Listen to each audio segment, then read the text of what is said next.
Após longo período de análise do texto aprovado no Congresso Nacional, o presidente Lula vetou trechos da lei que reconhece a tese do marco temporal das terras indígenas. A reportagem é de Olga Amaral. O anúncio foi feito pelo ministro das Relações Institucionais, Alexandre Padilha, no fim da tarde no Palácio da Alvorada. O presidente Lula decidiu vetar parcialmente o projeto de lei do marco temporal. Segundo Padilha, o processo foi analisado por todos os ministérios. A decisão considerou a Constituição e a coerência com a política indigenista. Tudo aquilo que foi caracterizado como inconstitucional pelos ministérios, o presidente vetou de imediato, como também ouvi em relação à coerência com a política de defesa dos povos indígenas do nosso governo, da tradição, inclusive, do Brasil, desde a Constituição de 88.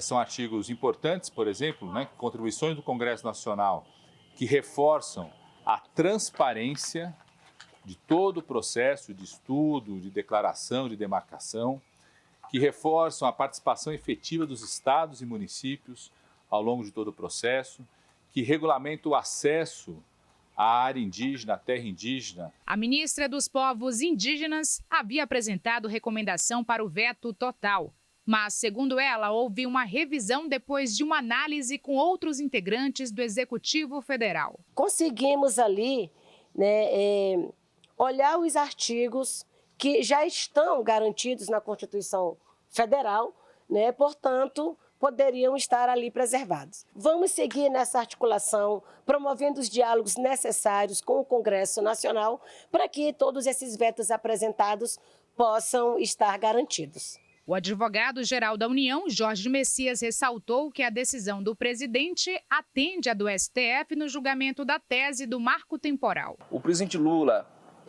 muito claramente, ele atendeu àquilo que foi decidido pelo Supremo Tribunal Federal e vetou outros blocos de artigo que contrariavam a atual política indigenista a cargo do Ministério dos Povos Indígenas e um outro bloco que gerava insegurança jurídica para, principalmente, a aplicação do processo demarcatório também a cargo do Poder Executivo Federal. O governo federal manteve os artigos que regulamentam pontos já previstos atualmente na legislação.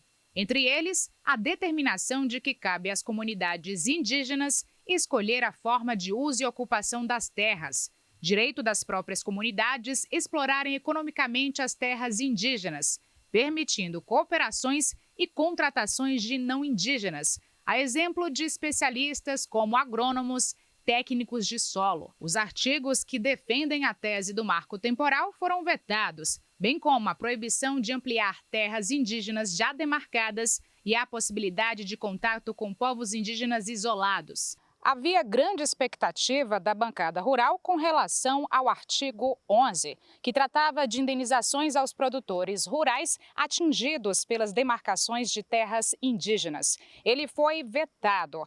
O ministro Alexandre de Moraes, durante a votação da tese no STF, chegou a definir a necessidade desses pagamentos.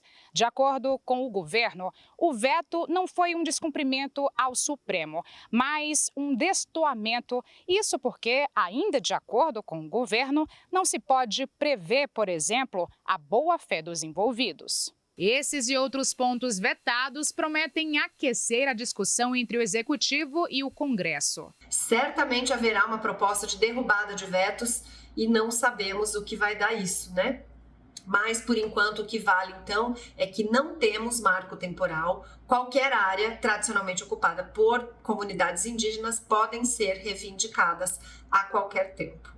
A repercussão foi intensa. Para a Frente Parlamentar da Agropecuária, a reação aos vetos vai ser em busca da garantia de direitos dos produtores rurais. O que importa do projeto foi vetado e terá resposta no Congresso Nacional. Nós não podemos assistir de braços cruzados à injustiça com os proprietários rurais do país, não podemos assistir de braços cruzados à escalada da violência no campo.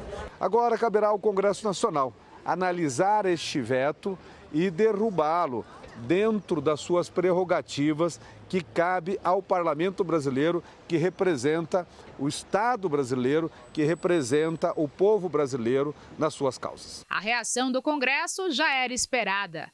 Ainda na entrevista coletiva, Padilha afirmou que o governo vai trabalhar para que o veto não seja derrubado. Nós estamos absolutamente abertos para dialogar com o Congresso Nacional e vamos trabalhar, obviamente, nesse diálogo para que os vetos, que são vetos coerentes com a Constituição, coerentes com a política indigenista estabelecida pela nossa Constituição de 88, sejam mantidos pelo Congresso Nacional.